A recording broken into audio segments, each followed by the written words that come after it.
But to all intents and purposes, don't you think that this trip itself, I mean, looking at some of those highlights, even though, yes, they also say quite a number of them are still undergoing some more negotiations, it will change a lot of things. The devil is in the details. Timberlake, the devil is in the details. The issue we have here is that nobody is saying that China is not a serious partner.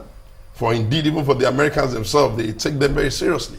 And for Africa, our intention must be to be friendly to all nations that are friendly to us, to collaborate and respect mutual benefiting agreements. And so there's nothing wrong with that. The issue we have is with their excessive desire to over-exaggerate and play on sentiments. For a party and a government that's capable of promising too much, far more than they have thought through, when they now go to China and come and tell us that the moon is coming to Nigeria, Christmas is going to be happening every day, you want to believe them, but there's nothing in their immediate past history that suggests that they can be consistent with their words. Isn't it what politicians do? No. Look, do you know what? You get the impression that maybe in the history of our country in its 50-something years, none of our presidents has ever gone to any state visit and be accorded respect. No, I'm talking about the way this particular government is going. The truth of the matter is that when our leaders get up to go on state visits, they are accorded respect and dignity. I'm not even sure any Nigerian president on the seat has been respected more than Chief Olusegun Obasanjo when he was president in Nigeria. But you know what we see now? We figure out now that there's been a choreographed way of bringing pictures and all of that to us to suggest to see once the president goes to a country now, suddenly Nigeria that was not respected. No. We were not a pariah during the civilian administration. It is interesting that you actually go back to President Olusegun Obasanjo, he was president under PDP as the most respected, in your opinion, president. Foreign policy, yes. Why do you think so? Well, I think that obviously he had a bit of experience. He's been president before. He's been military head of state before. Secondly, I think that while he left government, he wasn't just sitting around. He was going up and down the world, getting involved in all sorts of alliances, eminent personalities group and all that. So you do admit that sometimes personality does matter in terms of how a country is respected. It always matters. And why do you think it didn't matter the last time out? That we're not too boastful, or we're not exaggerating every visit, or we're not standing at every corner to show us. I'm using your own words. Yes, I know. It is remarkable that you say that you don't think that any other leader was more respected than President Olusegun Obasanjo. Yes, in terms of foreign policy. Which I think a lot of people will not argue with you, because in terms of respect he accorded, was accorded him, and even the country because of his personal standing. Yes. People will not dispute that. But let's come back to some of the agreements that were signed in China. Okay. What reservations do you have about them? We don't have any real reservation with those agreements yet, because the commentary from it is coming from this propagandist. When we look at the details, for instance, if you say you're going to give us Chinese companies can come into Chinese citizens can come into Nigeria visa free, you must have issues with that. What are we getting in return? Are Nigerians going to be able to go to China visa free? What about the population situation with both countries? What's going to happen to our own local industry? It's not even in terms of what they produce now, but in terms of the intellectual property that comes from our own engineers and all of that.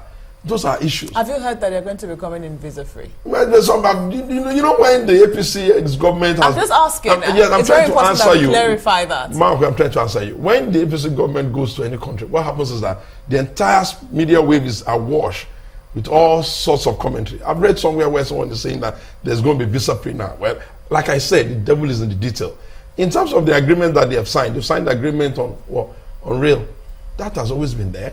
On Guangdong, the one in Ogun State, we did that. That was done by Governor Gbenga Daniel as governor of Ogun State. So those agreements has been there. What we're saying is that there's nothing wrong with the government or the president going to China with his team.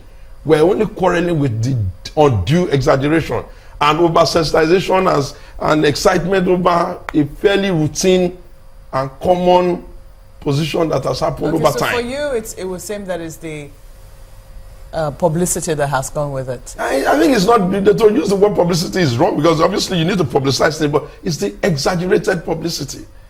It's exaggerated in the sense that you will almost get the impression that no Nigerian president has visited China especially in the democratic era.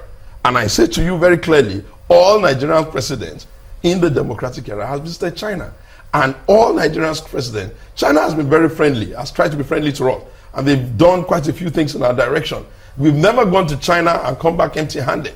When we go to China, they tell us, because they desire also to play bigger roles that the new reality of their openness has offered them. But hey, the issue for this government is beyond coming to tell us that they suffered at Christmas in the lands of the Eskimo. We are interested in them sitting down at home, fixing the issues that China can't fix for them. China can't fix their budget for them. They need to get together and get their budget passed and let the country run.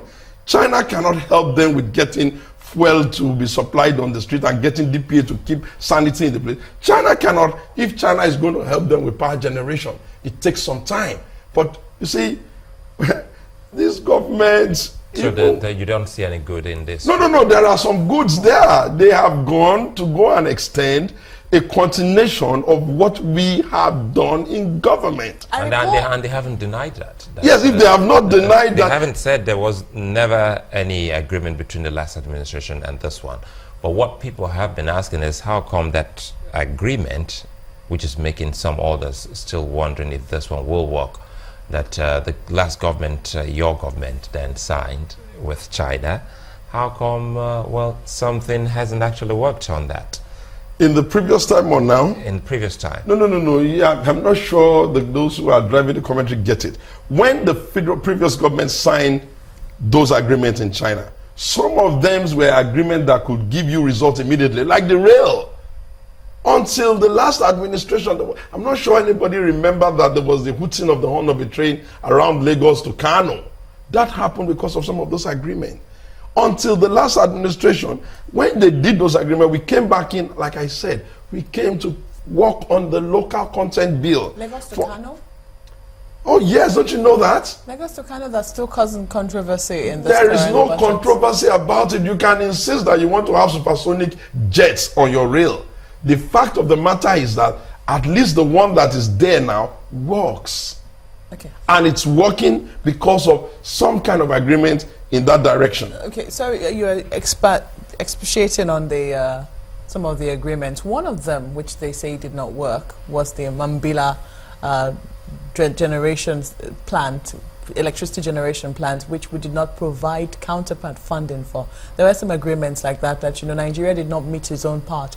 How do you respond? I will respond by saying that you have to make up your mind what you want to do with power. It's either you're privatizing it and you're allowing private sector players to ride it, or you are nationalizing it and you are giving yourself the impression that you know what you're doing there, which our government, the last government, took the position that one of the solutions to this thing is to privatize it and let private sector drivers go drive that industry. So I'm sure that whatever it is that is being alleged around that area must be a work in progress between trying to figure out who are the private sector drivers that will take the lead. You were trying to explain the local content move by the last administration after the deal with China. Yes, we've signed it into law. Well, the only thing we don't now know is that, when you sign a law that says that if anybody is coming to your country, certain level of expertise must be sourced locally and must be given to your people and all that. That seems to make a lot of common sense because it will grow the local industry. Yeah, but why did they do that before the agreement was done?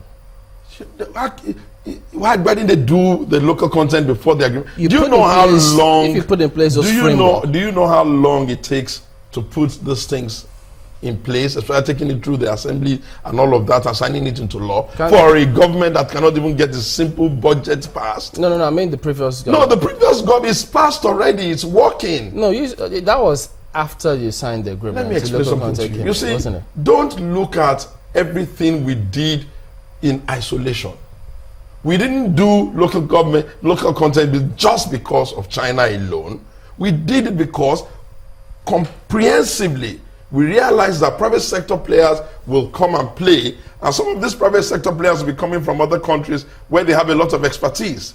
And the need arose that we needed to protect our own people. After all, why do we have universities and colleges of technologies and all of that here?